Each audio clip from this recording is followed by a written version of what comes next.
Partia Demokratike ka kërkuar anulimin e tenderit me vlerë 15 milion euro për blerjen e 3 avionëve për shuarjen e zjarreve. Gjatë një deklarate për mediat, zëdhënësja e antikorrupsionit NPD, Genta Vangeli, u shpreh se kompania Air Tractor Europe SL, e cila sipas saj është përfshirë në vendime gjyqësore në Spanjë që lidhen me manipulimin e tenderave dhe korrupsionin në sektorin e avionëve të shuarjes së zjarreve, Vangeli kërkoi hetimin e menjëhershëm nga SPAK për përgjegjësit. Sipas medias, Ministria e Mbrojtjes ka shpallur fituese kompaninë Air Tractor Europe, e cila është përfshirë në vendime gjyqësore në Spanjë që lidhen me manipulimin e tenderave dhe korrupsionin në sektorin e avionëve.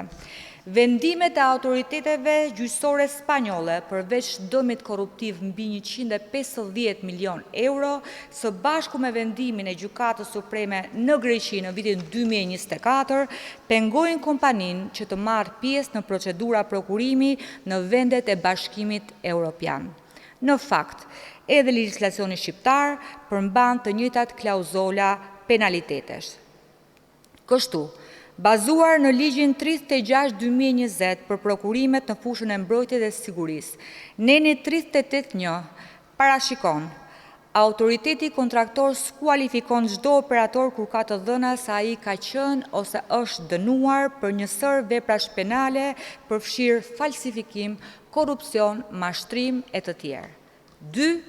Në dokumentat standarde të tenderit në fushën e mbrojtjes dhe sigurisë, shtojca 10 kërkon që ofertuesi të vetë deklarojë se nuk është dënuar për asnjë nga veprat penale të parashikuar në nenin 38.1 të ligjit.